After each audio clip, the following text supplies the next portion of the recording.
Assalamualaikum warahmatullahi wabarakatuh. Yang saya hormati Hadratul Karam Ustaz Afandi, alhamdulillah ada di tengah-tengah kita. Dan yang saya hormati Ketua Tausiah berikut jajarannya, dan juga sesepuh kita Mbah Manan dan Pak Endang. Begitu juga para jamaah sekalian yang hadir di sini. Baik, dan juga para jamaah sekalian yang dimuliakan Allah Subhanahu wa taala. Wabil khusus kepada tuan rumah Bapak Tri sekeluarga, kita ucapkan banyak terima kasih atas undangannya. Mudah-mudahan atas undangan ini semua yang hadir di sini, wabil khusus Sahibul Bait, selalu berada dalam lindungan Allah Subhanahu wa taala, diturunkan rahmatnya dan kucuran barokatnya dari Allah Subhanahu wa taala. Amin ya Allah ya rabbal alamin. Satu dalam rangka tasyakuran. Jadi untuk mensyukuri karunia Allah Subhanahu wa taala dengan dianugerahi berbagai macam rezeki, diantaranya anak yang soleh, 2 anak yang soleh, dan ada rencana untuk dihitan, yaitu ananda kita Danis Idovi bin Triyono. Jadi Danis Idovi, panggilannya kan Danis. Oh iya Danis, bukan Danis. Danis Idovi bin Triyono. Mudah-mudahan nanti di dalam acara hitanannya mendapatkan kemudahan dan dilancarkan Allah Subhanahu wa taala. Amin ya Allah ya rabbal alamin. Dan nantinya kalau udah dihitan semakin rajin sholatnya, ya, ngajinya, dan nanti rajin ke masjidnya. Jadi nanti ganti Bapak ceramah di sini. Ya, ke depannya. Amin ya Allah ya rabbal alamin. Yang pertama, dalam rangka tasyakuran itu Allah berfirman di dalam Al-Quran, A'udzubillahi minasyaitonirrajim, Bismillahirrahmanirrahim. La in syakartum la azidannakum wa la in kafartum inna azabi lasyadid. Jadi anak sudah besar, kita bersyukur atas karunia Allah dengan tanggung jawabnya kita terhadap anak, bahwa anak yang tumbuh dewasa, tumbuh besar ya harus dihitan. Nah, hitan dalam kajian-kajian fikih ke-4 mazhab itu untuk anak laki-laki itu wajib untuk hitan. Ini hadisnya sumbernya dari yang diriwayatkan oleh Imam Abu Dawud. Yang bunyinya adalah, potonglah rambut atau buku kekafiranmu dan berhitanlah. Nah, dalam hadis ini apa ada rambut kekafiran di situ? Karena dalam sejarah Yahudi dan Islam berhitan. Yang tidak itu adalah hanya Nasrani.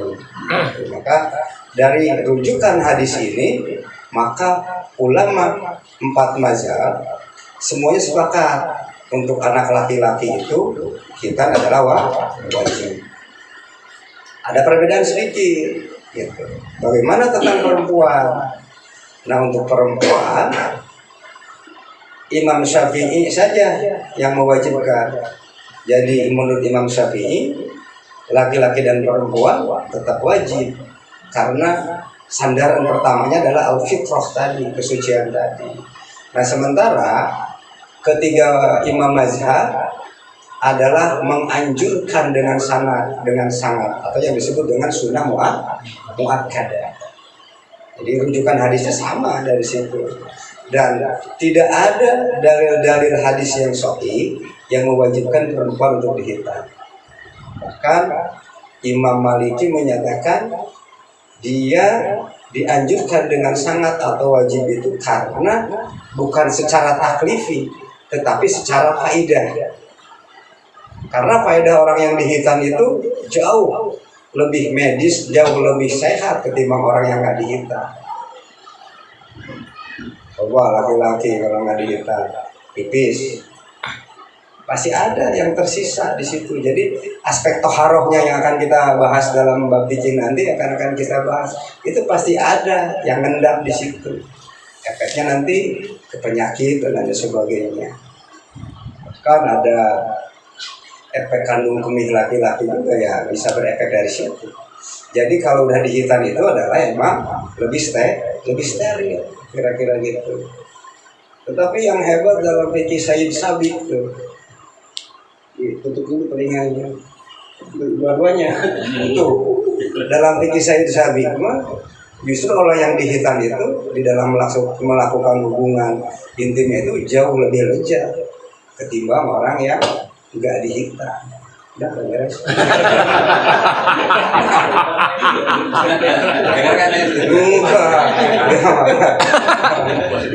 Tapi dia pinter, yang ditutup ininya.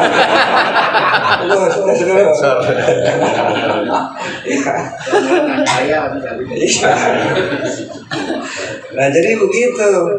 Jadi dihitan itu di dalam ajaran Islam itu, subhanallah, bahwa ini adalah ajaran kesucian. Dan untuk membedakan dengan orang-orang yang enggak dihitan, ternyata dari aspek medis juga jauh lebih steril dan lebih suci. Masuk kepada bab toharoh nanti yang akan kita bahas insya Allah lah, dan menggunakan kajian-kajian fikih. Nah dari perbedaan-perbedaan ini, sementara Imam Syafi'i itu perempuan laki-laki juga wajib, gitu kan. Sementara Imam Mazhab yang 3 tidak ada kewajiban. Untuk yang perempuan diwajibkan kesepakatannya semua untuk anak laki-laki. Nah, untuk anak perempuan karena berbeda pendapat, maka jumhur ulama menyepakati bahwa hitan perempuan itu adalah sunnah muakkadah, sunnah yang sangat dianjurkan. Tetapi dari segi faedah, dari segi kebersihannya, yaitu lebih higienis, lebih bagus lah kira-kira begitu. Cuma caranya ya berbeda. Kalau perempuan kan dengan hanya dibersihkan oleh dokter pas begitu lahir atau begitu 3 bulan atau berapa, ada tata cara tersendirinya. Tapi kalau laki-laki nggak cukup, harus dibuang kuncupnya itu karena menghalangi, dan bahkan sisa-sisa kalau kita pipis, katakan begitu, kalau nggak dihitan itu beresiko. Dan bagaimana ngebersihinnya ya susah karena dia tertutup oleh katupnya tadi. Gitu. Maka kesucian atau fitrah di dalam ajaran Islam itu ya benar-benar diajarkan di dalam ajaran agama Islam. Nah kapan hitan itu mulai disyariatkan? Apakah pas pada zaman Rasulullah SAW? Ternyata sebelumnya. Nabi Ibrahim usia berapa dia tadi? Nabi Ibrahim sudah diperintahkan untuk dihitan dalam riwayat Abu Dawud pada usia 80 tahun. Makanya motongnya pakai kampak. Udah Allah. Ya. Jadi di samping teknologi pada saat itu mungkin juga belum canggih, ya hanya alat semacam itu dan berhitam kira-kira begitu. Nah, ternyata umat Yahudi dulu juga sama berhitam, kira-kira begitu. Kemudian muncul hadis, cukurlah rambut kekafiranmu. Nah ini karena ada syariat untuk membedakan antara orang yang kafir dan enggak, maka sepakatlah ulama bahwa di dalam hitan untuk anak laki-laki itu adalah wajib. Gitu. Cukurlah rambut kekafiranmu dan berhitanlah kira-kira. Ya di sini udah berhitan semua lah. Kalau yang belum tinggal bilang nih saya bawa silet nih. Kalau ada yang belum. Menang 2 kali. Nah itu jadi kira-kira begitu. Jadi hadisnya memang dari Abu Dawud, dan syariahnya adalah ternyata jauh sebelum kedatangan Nabi kita, Nabi besar Muhammad SAW, yaitu pada zaman Nabi Ibrahim disyariatkan pada usia 80 tahun. Nah, maka dari hadis ini lahirlah takhrijul hukmi, itu penegasan hukumnya itu bahwa hitan untuk anak laki-laki itu adalah wajib, dan untuk perempuan adalah sunnah muakkadah. Jadi dan tata caranya juga kan berbeda. Ya, mudah-mudahan nanti di dalam ininya setelah dihitan nggak sakit enggak lah, cuma potong doang, ibarat motong kutil gitu ya, udah buang gitu aja. Tapi nantinya lebih sehat, terus ke masjid juga lebih aman. Sering ke masjid kan? Iya, jadi nanti pas ke masjidnya adalah lebih aman karena lebih suci. Nah, dalam kondisi seperti ini, jadi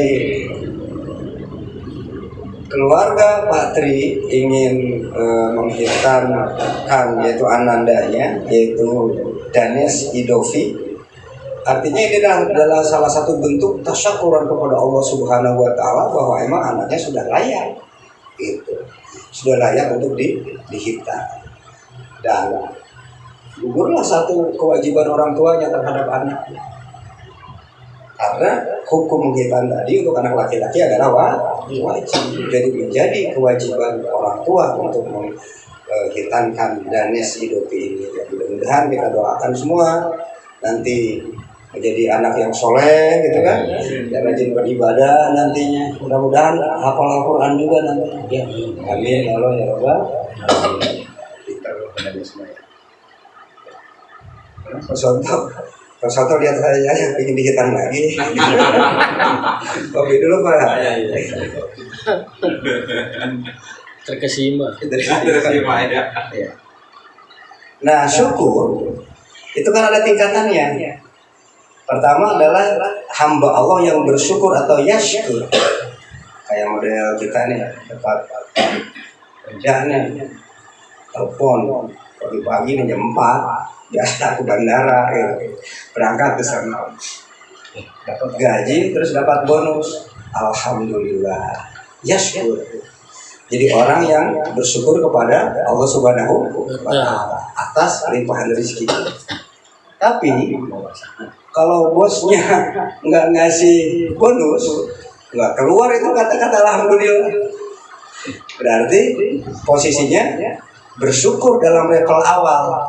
Orang yang sedang berproses di dalam bersyukur kepada Allah Subhanahu wa Ta'ala. Meningkat lagi orang yang syakir. Syakir itu orang yang selalu teringat untuk selalu bersyukur kepada Allah Subhanahu wa Ta'ala dalam keadaan bagaimanapun. Dalam keadaan bagaimanapun, kata-kata dan kalimat yang diungkapkannya itu adalah selalu alhamdulillah. Segala puji bagi Allah. Nah, kalau yang tadi mah tuh protokol yang di bandara tuh, kalau dapat bonus alhamdulillah, kalau enggak mah manyun juga. Berarti itu adalah orang yang lagi proses bersyukur kepada Allah Subhanahu wa Ta'ala. Kapan lagi kerjain ketua lah, ada tema yang pas itu. Nah, yang kedua, orang yang syakir, orang yang syakir meningkat lagi. Bukan pada level-level itu, pokoknya dia mendapatkan rizki atau enggak, tapi ketika dia mendapatkan kebahagiaan setitik pun dalam hatinya, dia sudah bersyukur kepada Allah Subhanahu wa Ta'ala. Yang paling kerennya yang ketiga, syakur. Jadi orang yang syakur orang yang elemen hidupnya itu selalu bersyukur kepada Allah Subhanahu wa Ta'ala. Contoh, bangun tidur, alhamdulillahi ahyana ba'da ma amatana wa ilaihi nusyur. Boro-boro kan pasti lupa karena kita belum kepada tingkatan syakur. Jadi kalau setiap detiknya kita ini bersyukur kepada Allah Subhanahu wa Ta'ala, nah itu yang syakur. Kalau yang insidental, yashkur, udah mulai seimbang, syakir. Tapi kalau yang selalu proyeksikan gerak hidupnya untuk bersyukur kepada Allah, itu disebut dengan syakur. Bangun tidur, alhamdulillahi ahyana ba'da ma amatana wa ilaihi nusyur. Itu kan bersyukur kepada Allah. Jadi alhamdulillahi segala puji bagi Allah yang telah ahyana, yang telah apa? Menghidupkan. Ba'da ma amatana, setelah dimati. Jadi orang yang tidur itu sama dengan orang mati. Maka kalau bisa doa doanya nggak cukup dengan Bismika Allahumma alaiya kamu, dengan doa-doa yang lain lah, istighfar, terus juga aduh alhamdulillah ini. Silakan Pak Dokter, sebelah sini Pak Dokter. Dokter itu. Dokter ini ya. Coca-Cola. Ya lupa bilangin ini ada dadakan dari Pak Tri nih. Masya Allah, alhamdulillah rabbil alamin. Ya Kre, makasih Kre ya, alhamdulillah.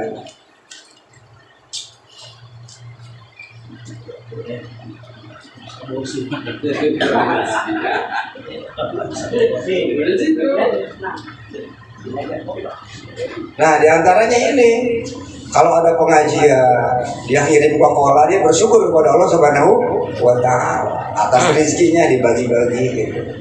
Tapi bisa aja jadi syakir, setiap semua pengajian dia kasih Coca-Cola gitu, mudah-mudahan. Dan amin ya Allah ya Rabbal alamin. Nah yang syakur tadi, setiap detik, setiap gerak kita itu selalu elemennya selalu bersyukur kepada Allah Subhanahu wa Ta'ala, terlepas pada saat itu kita dapat uang atau tidak, kira-kira gitu.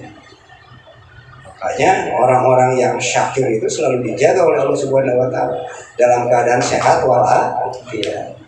Apa bedanya sehat walafiat itu? Harus ada beda. Sehat itu ketika anggota tubuh kita berfungsi sesuai dengan fungsinya. Kalau afiat, semua struktur yang ada dalam tubuh kita itu dipakai untuk beribadah kepada Allah Subhanahu wa Ta'ala. Maka ngedoain teman itu semoga sehat walafiat. Jangan sehat doang, kalau sehat doang secara isi, secara fungsi. Mudah-mudahan sehat walafiat. Walafiat di situ tuh semua organ tubuh kita itu sesuai dengan rencana-rencana Allah di dalam bentuk-bentuknya ibadah kepada Allah Subhanahu wa Ta'ala. Ya mudah-mudahan lah kita mau belajar dari yashkur jadi syakir, syukur-syukur kerjanya kita orang yang syukur, orang yang benar-benar melekat rasa syukur kita kepada Allah Subhanahu wa Ta'ala. Perlahan-perlahan lah. Sekarang posisi kita di mana? Dia syukur. Kadang-kadang juga nggak yashkur, kadang juga gitu kan. Contohnya dapat gaji nih. Terus bonus dari apa? Bonus dari atasannya. Boro-boro ngucapin alhamdulillah, malah apa yang ngobrolin? Waduh, segini mah gak cukup. Doa dia yang membuat uang tadi menjadi nggak cukup. Itu dia masalahnya. Karena firman Allah ya jelas. La in syakartum la azidannakum wa la in kafartum inna azabi lasyadid. Jadi kalau kalian bersyukur, aku tambah. Nah, maka rasa syukur kita yang kurang gitu terhadap Allah Subhanahu wa Ta'ala. Inginnya 10.000 dapat 2.000, disyukuri dulu yang 2.000. Maka nanti akan meningkat. Tetapi kalau yang 2.000 nggak disyukuri, kagak jadi barokah. Jangan-jangan Allah dengan sikap kita memberi azab gitu. Maka inna azabilasa di dalam ayat tersebut. Azab karena apa? Karena ketidak berterima kasihan kita terhadap rizki yang Allah berikan pada hari ini. Jadi besok mau begitu aja, nerima 1.000, target 10.000, alhamdulillah ya Allah hari ini baru dapat 1.000 gitu ya. Hari ini Grab ini Jakarta gitu kan.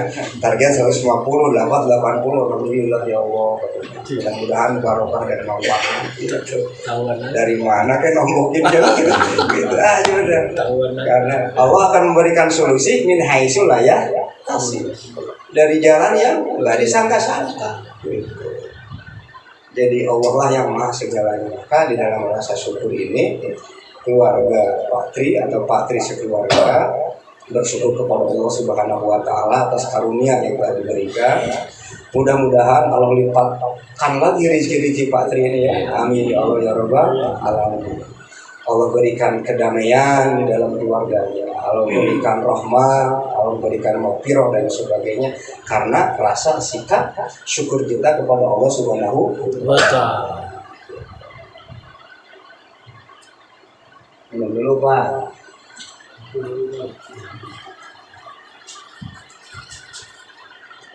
Selanjutnya, mengapa anak kita ini emang harus dihitan gitu kan? Secara hukum tadi jelas, hadisnya dari Abu Dawud. Jadi potonglah rambut kekafiranmu atau buku lah di situ kan, atau kuncup lah di situ, dan berhitanlah, udah jelas. Nah dari hadis ini ulama sepakat. Ditambah lagi dengan syariat yang diperintahkan kepada Nabi Ibrahim. Kalau Nabi Muhammad bagaimana? Nabi Muhammad diperintahkan untuk mengikuti syariat yang pernah dilakukan oleh Nabi Ibrahim. Jadi jelas, ini perintahnya udah jauh sebelum baginda kita Nabi Muhammad SAW. Tujuannya biar terjadi kesucian di dalam diri kita secara fisik. Secara fisik suci. Kan taharah itu ada dua, satu fisik, yang kedua ruh atau jiwa. Jadi kalau kita wudhu itu boleh berdoa, ya Allah sucikan badan saya, sucikan jiwa saya, sucikan kolbu saya, sucikan ruh saya, boleh total. Karena kalau cuma wudhu doang seperti itu ya fisik doang kan. Jadi ada dua toharoh itu nantinya. Jadi toharoh fisik dan yang non fisik atau ruh tadi. Nanti dibahas. Maka di dalam ajaran agama kita itu seseorang itu, khususnya anak laki-laki, kefitrohannya itu emang sudah dibangunkan dari semenjak awal itu. Jadi harus seperti ini, anak laki-laki harus kita wajib, dalilnya ini dan sebagainya. Fungsi medisnya tadi banyak sekali. Jadi di antara fungsi-fungsi medis di kita itu ya kita lebih sehat lah, dan akan lebih tidak beresiko terhadap kantung kemih tadi. Yang kedua, selalu steril, terjaga dalam kesuciannya, maka diwajibkan dulu kira-kira.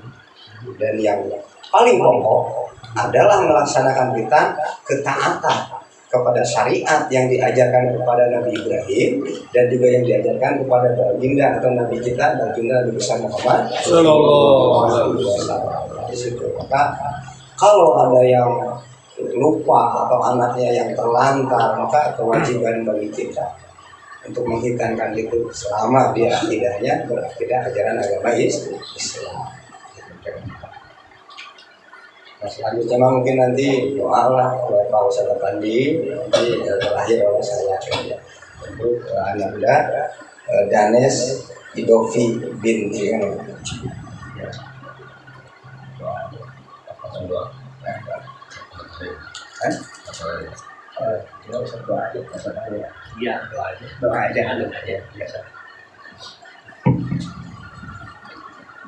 Bismillahirrahmanirrahim. Assalamualaikum warahmatullahi wabarakatuh. Alhamdulillah, alhamdulillahirabbil alamin wa bihi nasta'in ala umuri dunya waddin, wassalatu wassalamu ala asrofil anbiya'i wal mursalin wa ala alihi wa sahbihi ajmain, amma ba'du. Saya hormati Al-Mukarram Ustadz Edi, saya hormati para jamaah 02 pengajian khususnya. Saya sekedar menambahkan ya, kalau kita berbicara belajar ilmu fikih itu kita harus terang-terangan. Jadi begini, vulgar, harus vulgar Pak, harus vulgar dan harus dipraktekkan fikih. Sebab ini kehati-hatian ya, menyangkut masalah toharo atau bersuci. Ketika kita sebelum mengambil air wudhu, maka disunahkan untuk menguatkan air kencing kita. Jadi untuk tata cara kita menguatkan air seni tersebut ada tata caranya Pak. Biasanya kita berdiri ya, namun disunahkan untuk jongkok gitu. Jadi kadang-kadang gini Pak, kalau orang yang menguatkan air seni itu berdiri kadang-kadang suka masih ada tuh, masih nyangkut. Maka ketika nanti kita sholat, netes di celana kita setetes najis. Jadi harus hati-hati. Memang harus dipaparkan kalau begitu Pak. Jadi untuk tata cara kencing itu sebegini Pak. Kayak anjing gitu Pak. Begini, jadi begini Pak. Yang digoyang. Lagi goyang lagi. Ini harus dipraktekkan Pak kalau pikir. Jadi supaya dia keluar semua Pak, air sininya. Benar-benar kosong di badan ini. Jadi setiap nanti kita sholat kosong. Namun kalau kita berdiri untuk membuang air seni tersebut masih ada Pak. Dan suka nempes itu tetangga kita, najis kita itu Pak. Jadi batal ibadahnya. Nah kalau begitu harus belak-belakan Pak. Belak-belakan macam kayak hubungan intim harus belak-belakan. Tuh nanti banyak yang mati itu. Ya, jadi itu, ya, jadi kalau pikir itu kita memang harus terang-terangan supaya kita kehati-hatian lah gitu, supaya kita nggak ragu. Waduh, kuat kan nih air kencingnya tadi nih, kayak gitu. Itu ragu kita. Tapi kalau kita tadi sudah mengikuti anjuran Nabi secara sunnah untuk membuang air seni seperti tadi, ya, maka posisi kita aman Pak. Dan dokter pun menganjurkan seperti itu Pak, medis pun sama gitu loh ya. Nah jadi mungkin Ustadz Teddy nanti lebih terang lah gitu ya, untuk dipikir itu memang harus dipraktekkan Pak. Jadi jamaah biar terang dan tahu gitu ya. Jadi teori dan praktek nanti ya, jadi disinkronkan gitu Pak. Jadi supaya iya begini tata caranya gitu. Terima kasih. Mari kita sama berdoa untuk Ananda Danes Ido Bimbing Triyono yang esok hari akan dihitan Pak ya, ya mudah-mudahan diberikan kelancaran Allah Subhanahu wa Ta'ala, dan mudah-mudahan dijadikan anak yang soleh, berbakti kepada orang tua, agama, nusa dan bangsa, dan mudah-mudahan keluarganya diberikan kesabaran, diberikan kekuatan iman Islam oleh Subhanahu wa Ta'ala, dan diberikan keberkahan dunia dan akhirat Allah Subhanahu wa Ta'ala. Amin ya rabbal alamin. Al-Fatihah. A'udzubillahi minasyaitonir rajim. Bismillahirrahmanirrahim. Alhamdulillahirabbil alamin arrahmanirrahim maliki yaumiddin. Iyyaka na'budu wa iyyaka nasta'in. Ihdinas siratal mustaqim. Siratal ladzina an'amta 'alaihim ghairil maghdubi 'alaihim waladdallin. Amin.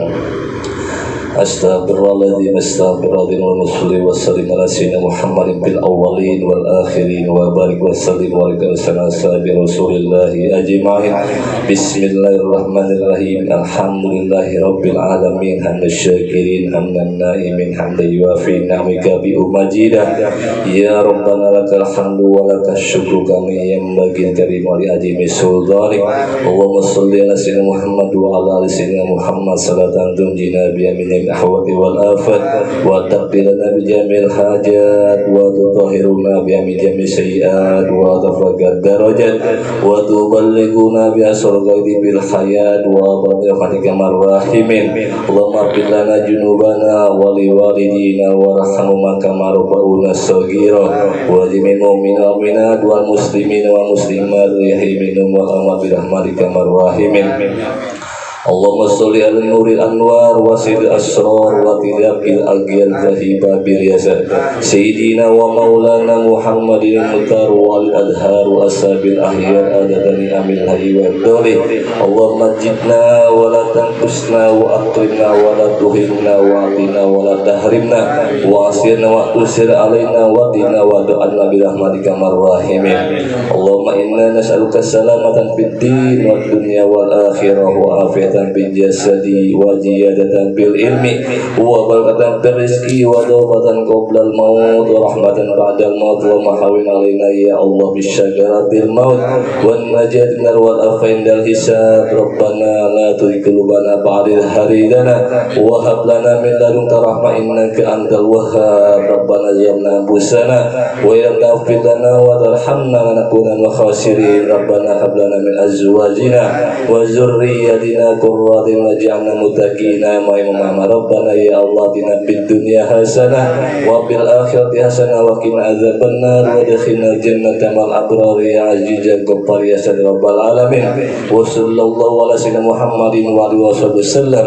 Subhan rabbika rabbil izzati amma yasifun wa salamun alal mursalin walhamdulillahi rabbil alamin. Terima kasih kepada Ustadz Afandi yang telah memimpin doa. Alhamdulillah. Jadi cara doa dan tasyakuran kita alhamdulillah udah selesai. dan silakan dicicipi dulu hidangannya sebelum ke pertanyaan-pertanyaan seperti biasalah diskusi.